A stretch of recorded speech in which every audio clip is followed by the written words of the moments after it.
Good morning. आज आप लोगों को फिजिक्स सेकेंड चैप्टर के कुछ कॉन्सेप्चुअल क्वेश्चन बताएंगे। और वो कॉन्सेप्चुअल क्वेश्चन जो है वो बोर्ड एग्जाम में पूछ दिए जाते हैं, ठीक है ना। तो उनमें से कुछ क्वेश्चन, बहुत क्वेश्चन बनते हैं, पर 4-6 क्वेश्चन आप लोगों को हम चैप्टर सेकेंड से आप लोगों को बताएंगे और वो बोर्ड एग्जाम में आ जाते हैं, 1 नंबर में, 2 नंबर में भी, ठीक है ना। तो उनमें से पहला क्वेश्चन हम बोल रहे हैं, देखिएगा। पहला क्वेश्चन ये है, पहले क्वेश्चन सुनिए फिर लिखना तो है ही है। क्वेश्चन ये आया है कि यदि किसी बिंदु पर विद्युत विभव नियत है, यदि किसी बिंदु पर विद्युत विभव का मान क्या है, नियत है, तो उस बिंदु पर विद्युत क्षेत्र की तीव्रता कितनी होगी।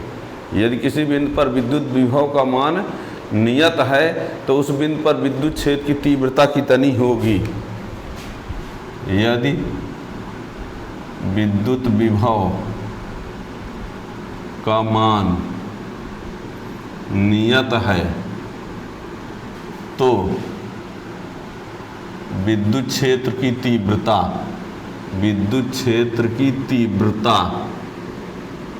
क्या होगी, ये है प्रश्न। यदि विद्युत विभव का मान नियत है तो विद्युत क्षेत्र की तीव्रता क्या होगी, ठीक है ना। तो ये आप लोगों को बता दें, एक फार्मूला आप लोगों ने कभी पढ़ा था, आंसर हमको ये पता है, हम ये जानते हैं कि E बराबर होता है -d/dx, ये भी मतलब E बराबर -dv/dx, E बराबर -dv/dx। तो E बराबर -d/dx, ये भी क्या है, यहाँ पर नियतांक है, नियत है, ठीक है ना। क्या है, नियत है, ठीक है ना। तो E बराबर 0, यानी नियतांक का अवकलन 0 होता है, ठीक है ना। नियतांक का अवकलन क्या होता है, 0 होता है।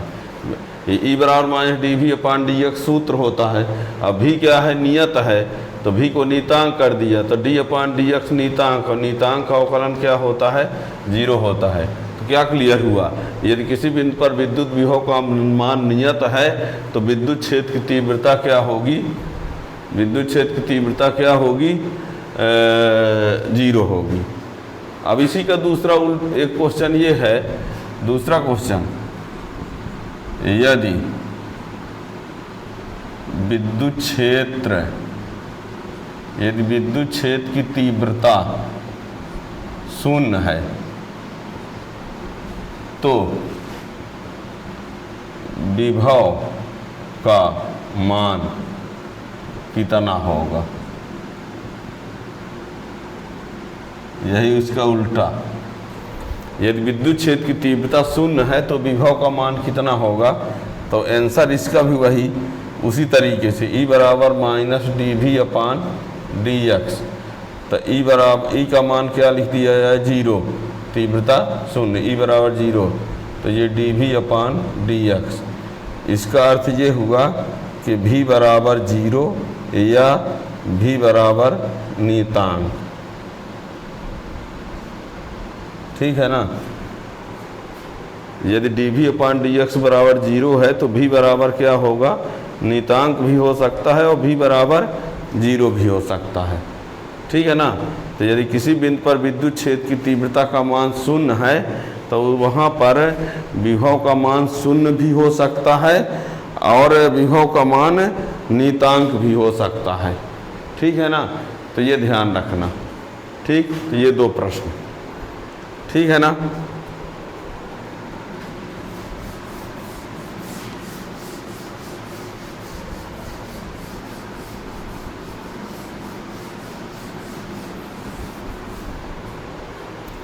अब एक प्रश्न ये है कि यदि मान लीजिए किसी बिंदु पर विद्युत विभव का मान 0 हो तो क्या विद्युत क्षेत्र 0 होगा। यदि किसी बिंदु पर विद्युत विभव का मान 0 हो तो क्या विद्युत क्षेत्र 0 होगा, क्वेश्चन है। यदि किसी बिंदु पर विद्युत विभव शून्य है तो क्या तीव्रता शून्य होगी? आंसर देखिए, आप लोगों को बता दें, यदि किसी बिंदु पर विद्युत विभव शून्य है, जैसे ये एक विद्युत द्विध्रुव है, ये विद्युत द्विध्रुव है ए और बी, ये माइनस क्यू है, ये क्या है प्लस क्यू। यहाँ पर दोनों के बीच की दूरी क्या है 2a है। मध्य बिंदु पर ये कौन सा बिंदु है? मध्य बिंदु। क्या है? मध्य बिंदु।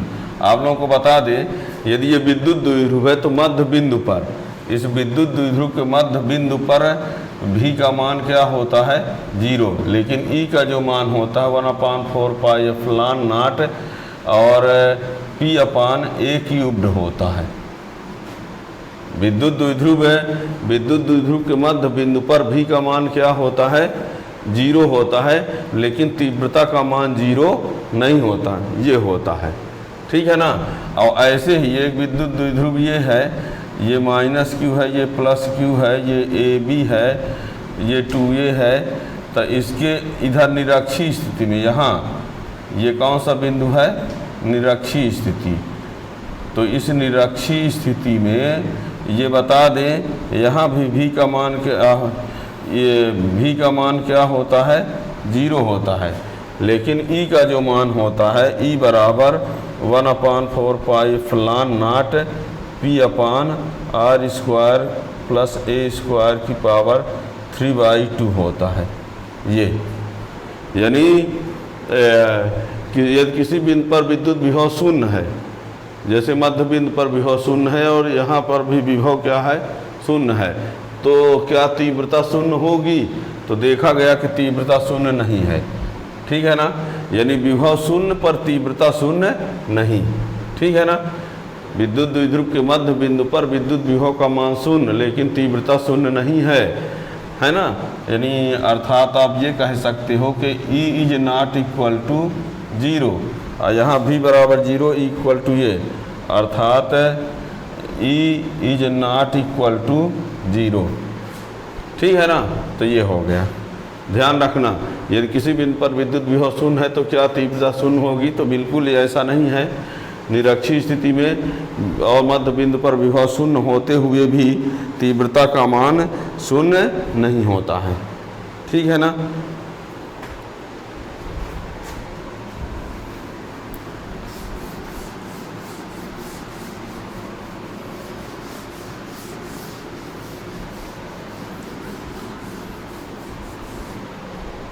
अब विद्युत रोधी और परावैद्युत में क्या अंतर होता है?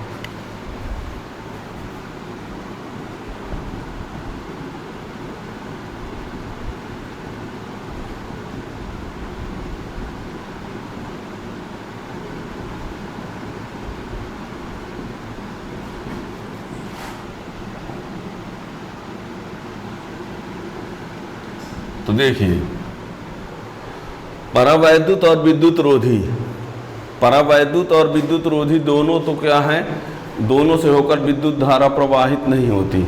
ये कह सकते हैं परावैद्युत विद्युत रोधी से किस प्रकार भिन्न है ना। परावैद्युत विद्युत रोधी से किस प्रकार भिन्न है, ये क्वेश्चन। परावैद्युत विद्युत रोधी से किस प्रकार भिन्न है, तो ये आपको बता दें, परावैद्युत और विद्युत रोधी दोनों विद्युत धारा को प्रवाहित नहीं करते हैं। परावैद्युत और विद्युत रोधी दोनों से होकर विद्युत धारा प्रवाहित नहीं होती है। आंसर की बात करें तो परावैद्युत और विद्युत रोधी दोनों से होकर विद्युत धारा प्रवाहित नहीं होती, लेकिन जो परावैद्युत होता है वो विद्युत प्रभाव को प्रदर्शन करता है। परावैद्युत जो होता है विद्युत प्रभाव का प्रदर्शन करता है। यानी परावैद्युत को यदि विद्युत क्षेत्र में रखेंगे तो वो क्या हो जाता है, ध्रुवित हो जाता है। जबकि विद्युत रोधी को परावैद्युत में रखेंगे तो वो क्या करता है, कुछ नहीं करता। ठीक है ना। तो यहाँ देखिए आंसर में ये बता रहे हैं परावैद्युत और विद्युत रोधी दोनों विद्युत धारा प्रवाहित नहीं करते। परावैद्युत और विद्युत रोधी दोनों से होकर विद्युत धारा प्रवाहित नहीं होती है, लेकिन परावैद्युत जो है विद्युत प्रभाव का प्रदर्शन करता है, यानी विद्युत क्षेत्र में रखेंगे तो वो ध्रुवित तो हो जाता है और विद्युत क्षेत्र की तीव्रता को कम कर देता है। जबकि ये परावैद्युत विद्युत रोधी को विद्युत क्षेत्र में रखा जाए तो उसमें कोई परिवर्तन नहीं होता है, ठीक है ना। तो देखिए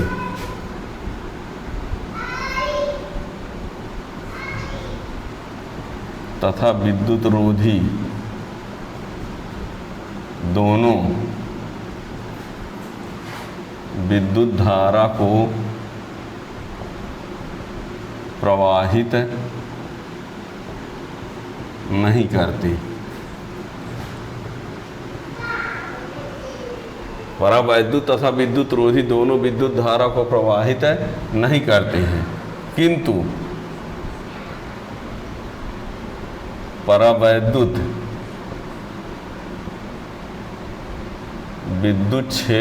विद्युत प्रभाव का प्रदर्शन करता है, अर्थात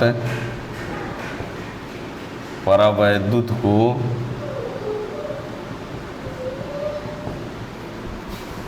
विद्युत क्षेत्र में रखने पर वह ध्रुवित हो जाता है तथा तीव्रता को घटाता है, जबकि विद्युत रोधी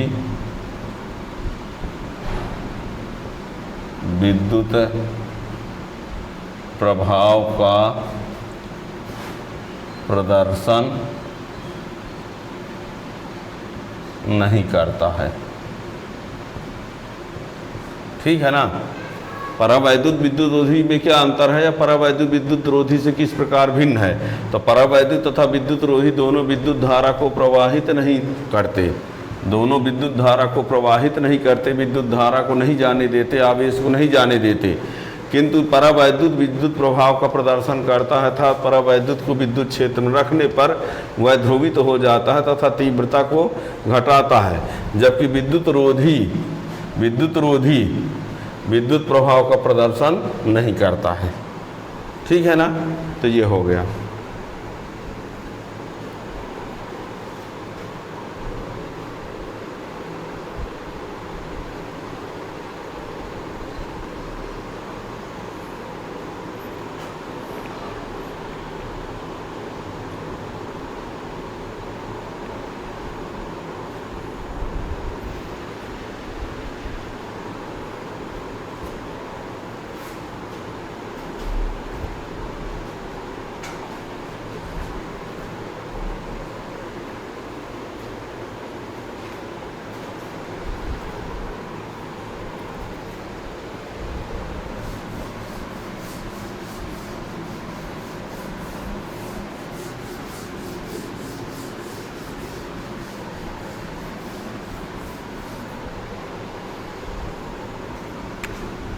क्वेश्चन है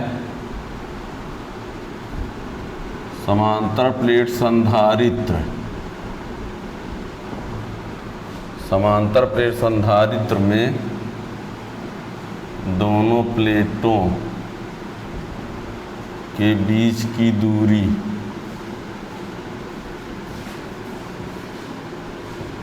कम से कम रखी जाती है। क्यों? समांतर प्लेट संधारित्र में दोनों प्लेटों के बीच की दूरी कम से कम रखी जाती है, क्यों? इसकी वजह ये होती है कि दो बातें हैं। समांतर प्लेट संधारित्र में दोनों प्लेटों के बीच की दूरी जब कम से कम रखेंगे तो एक बात तो यह है कि उनके बीच जो विद्युत बल रेखाएं होती हैं वो समांतर होंगी, अर्थात विद्युत क्षेत्र एक समान रहेगा। और दूसरी बात यह है कि दूरी कम से कम होने से जो धारिता होती है वो बढ़ती है। दो बातें हैं, समांतर प्लेट संधारित्र में दोनों प्लेटों के बीच की दूरी कम से कम रखी जाती है, तो उससे दो बातें होती हैं, विद्युत क्षेत्र एक समान रहता है और धारिता का मान बढ़ जाता है ना। तो आंसर है दूरी कम रखने पर प्लेटों के बीच विद्युत क्षेत्र एक समान रहता है, एक समान रहता है तथा संधारित्र की धारिता बढ़ती है। दूरी कम रखने पर प्लेटों के बीच विद्युत क्षेत्र एक समान रहता है तथा संधारित्र की धारिता बढ़ती है ना। दूरी कम रखने पर प्लेटों के बीच की दूरी, प्लेटों के बीच दूरी कम रखने पर प्लेटों के बीच विद्युत क्षेत्र एक समान रहता है तथा संधारित्र की धारिता बढ़ती है। ठीक है ना। अब ये तो आप लोगों को पता है, परावैद्युतांक माध्यम का बल, तीव्रता, विभव, धारिता पर क्या प्रभाव पड़ता है। ठीक है ना। परावैद्युतांक माध्यम का बल, तीव्रता, विभव, धारिता पर क्या प्रभाव पड़ता है। तो यहाँ देखिए, बल F बराबर होता है 1/4 pi epsilon not Q1 Q2 upon R square वायु में, किसमें, F बराबर 1/4 pi epsilon not Q1 Q2 upon KR square परावैद्युतांक में। अतः F डैश बराबर F अपान K बल घटता है। ठीक, F बराबर ये वायु में और F बराबर ये परावैद्युतांक में, ये ठीक है ना। तीव्रता E बराबर 1/4 pi epsilon not Q upon R square वायु में और E डैश बराबर 1/4 pi epsilon not Q1 Q2 upon KR square परावैद्युतांक में। तो E डैश बराबर E बटे K, तीव्रता घटती है। ठीक है। विभव V बराबर 1/4 पाई एप्सिलॉन नॉट Q बटे R वायु में और V डैश बराबर 1/4 pi epsilon not Q upon KR परावैद्युतांक में। तो V डैश बराबर V अपान K, यानी विभव घटता है। ठीक है। ये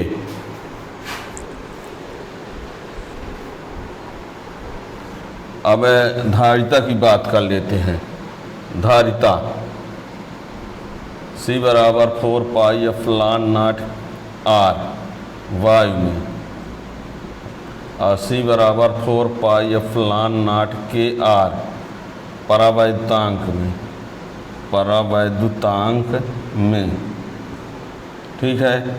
तो यहाँ पर C डैश बराबर KC धारिता बढ़ती है।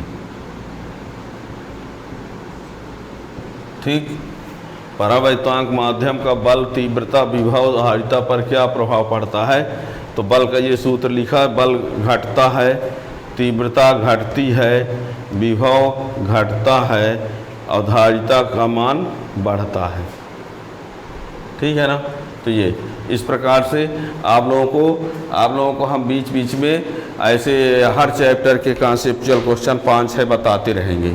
ठीक है ना। जिसको समझना होगा तो उस चैनल को सब्सक्राइब कर लेंगे तो उसका नोटिफिकेशन भी आता रहेगा। और हर चैप्टर के हम टाइम टू टाइम आपको इसका वीडियो बना के डालते रहेंगे। Thank you.